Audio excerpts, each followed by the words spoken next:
Hi everyone, Helen McConnell here from helenmcconnell.com. Today I want to ask you a serious question. What are your addictions? What are you addicted to? During this time of COVID-19, global shutdown, lockdown, shelter in place, if you have addictions, they're showing up. And addictions aren't always substance addictions, although we have many of those.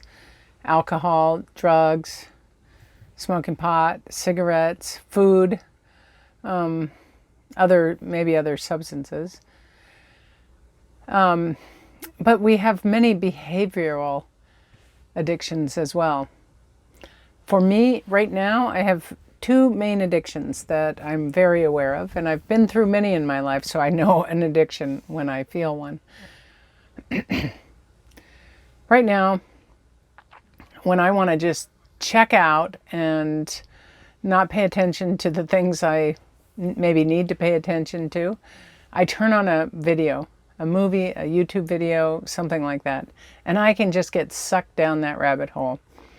And the other thing I kind of go in and out of, but I am addicted to, is sugar.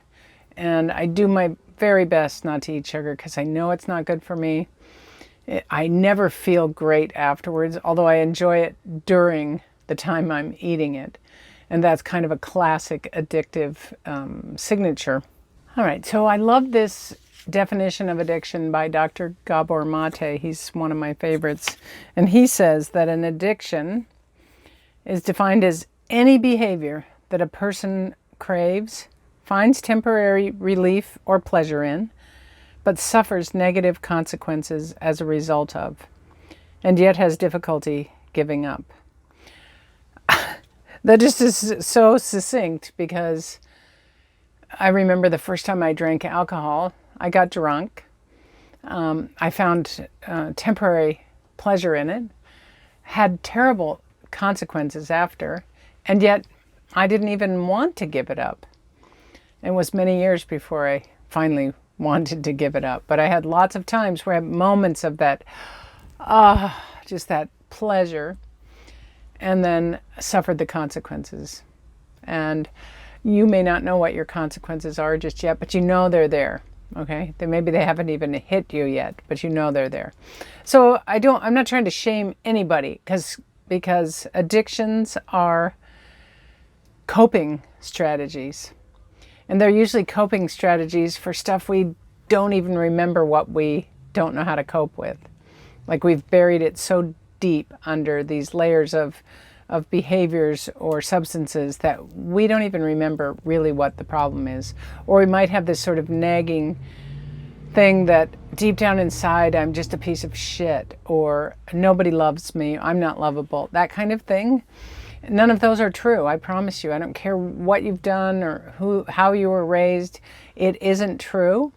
And I really want to address just a general sense of addiction today with some tapping, okay? And all you need to do is just tap along and notice what you notice, okay? I'm going to take my glasses off so that I don't bump my glasses. You tap on the side of your hand and just repeat after me. Even though I have these addictive behaviors, I deeply and completely love and accept myself. Even though I may not want to do anything about them right now, I deeply and completely love and accept where I'm at.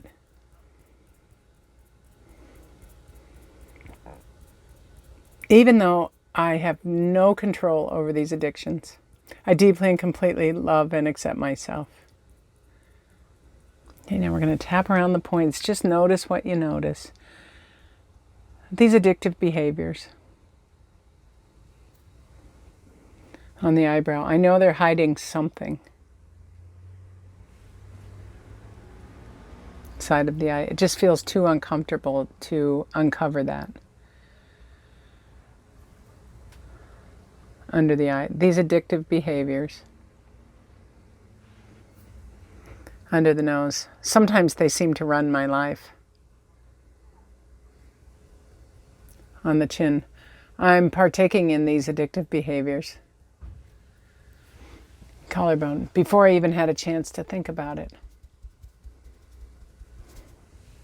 Under the arm, these addictive behaviors. Top of the head. They're a coping strategy. A coping strategy that is so old. Side of the eye, hiding stuff that is so deep. Under the eye. I'm not sure what's going on under there. Under the nose, and that's okay. On the chin, for right now, I'm just noticing my addictive behaviors. Collarbone, without any judgment.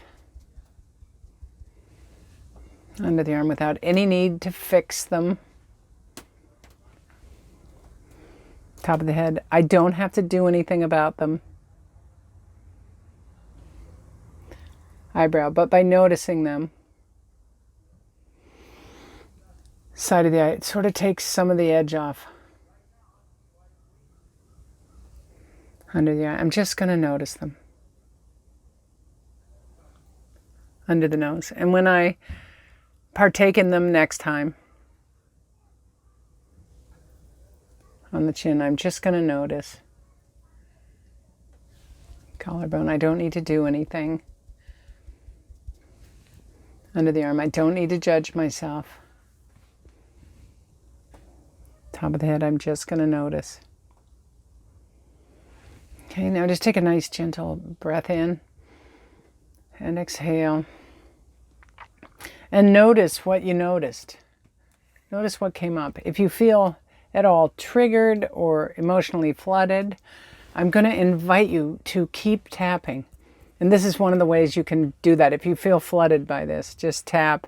I'll take my glasses back off. Tap on the side of your hand and say, even though I'm feeling flooded and overwhelmed, I deeply and completely love and accept myself. Okay, and then tap on top of your head. And I choose to notice in the eyebrow that right here and right now, side of the eye, in this moment, I'm okay. Under the nose, I feel my feet on the floor. On the chin, I feel the chair under my butt. Collarbone, and right here and right now, I'm okay. Under the arm, I'm okay. Okay, and take a gentle breath in and out. And notice if your intensity level of flooding or anxiousness or whatever was your triggered feeling, notice if the intensity has gone down at all. And if you do that a few times, it should come down to where you're at your whatever normal is for you, your normal level, maybe even a little further, more relaxed or less intense. And anytime you get triggered by anything, I invite you to use that technique. Now, you're probably saying to me, well, I get triggered when I'm around certain people and I can't be tapping and saying those things in front of them. No, probably not. That looks a little weird and I get that. But you can, rather than yell or react, if you're not truly in danger, it's better not to fight with somebody or run away necessarily. But I do recommend just go in the bathroom or step away and sit in your car, whatever it takes, and say, right here, right now, I'm safe. Right here, right now, I'm okay. I feel my feet on the floor. I feel the chair under my butt. Right here, right now, I'm okay. I'm okay. I'm okay. I'm okay. Under the arm. Right here, right now, I'm okay. And again, you just take a deep breath. You do that round like that and notice, has it gone down at all? And you just notice what you notice. Maybe there's a part of you that doesn't want it to go down, that wants to stay agitated. That's another form of addiction, being addicted to our emotions and the drama. That's okay too. Just notice. This isn't a quick fix kind of idea, but it is a powerful and permanent fix once it starts to set in. You can change so many things doing this. Okay, so please subscribe to my YouTube channel. Any questions or comments, you can put them below. Keep tapping, keep yourself safe, and I truly do wish you freedom from your addiction and your emotions. Thanks for watching.